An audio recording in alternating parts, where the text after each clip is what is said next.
Survivors of the attack, relatives of those who died, gathered today at the Cole's home port of Norfolk, Virginia, to mark the anniversary.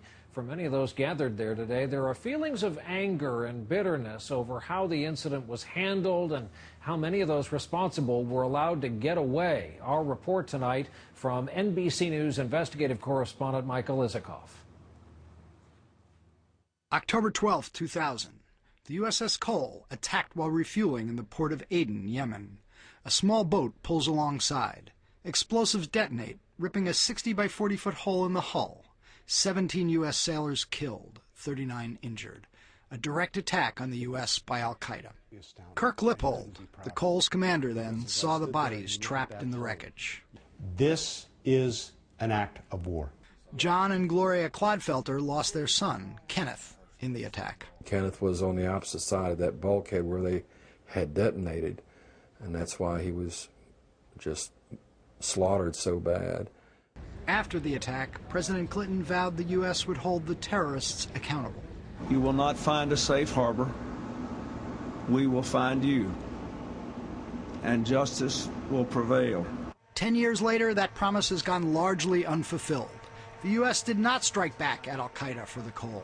Despite exhaustive investigations, arrests, and indictments of some of the terrorists responsible for the attack, no one has ever been held accountable in an American courtroom. 2 suspects arrested in Yemen within weeks of the bombing confessed, but later escaped or were let go.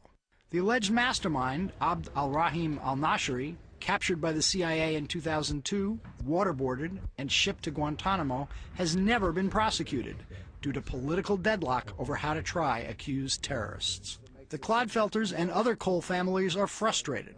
There has not been any justice for the Cole, for that crew, for that ship. Actions speak louder than words. Meanwhile, al-Qaeda is now resurgent in Yemen. Over the past year, the U.S. has linked its operatives to multiple terror plots. In fact, U.S. officials believe that one of the Cole plotters, Fahd al-Qusso, is still alive and working with al-Qaeda in Yemen. Here he is in this al-Qaeda video last spring, threatening new attacks against Americans. Wherever they are found, we shall fight them, he says, just like we destroyed the Cole. We showed that video to Commander Lippold. What goes through your mind? What goes through my mind is, what is he doing, Lucy? And to the Clodfelters. That he's able to go ahead and sit there and send out these tapes and stuff. Just can't believe it, man. It's just wrong. It's wrong. As for the Cole itself, the physical damage from the bombing is now long gone. Today, she is at her home port in Norfolk, Virginia, recently back from another mission to Yemen. But after 10 years, the attack on the Cole remains unfinished business in America's war with al-Qaeda, a wound that for some has never fully healed. Michael Isikoff, NBC News, Norfolk, Virginia.